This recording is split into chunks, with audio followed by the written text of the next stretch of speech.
লালবাজারে ডাক্তারদের জন্য ব্যারিকেড খুলে দেওয়া হচ্ছে। 22 জনের প্রতিনিধি দল যাবে সিপির সঙ্গে কথা বলতে।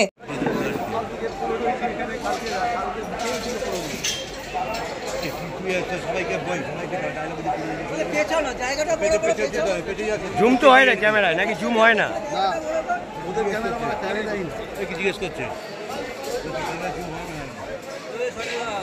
বলো, আমি জানতাম জুম হয়।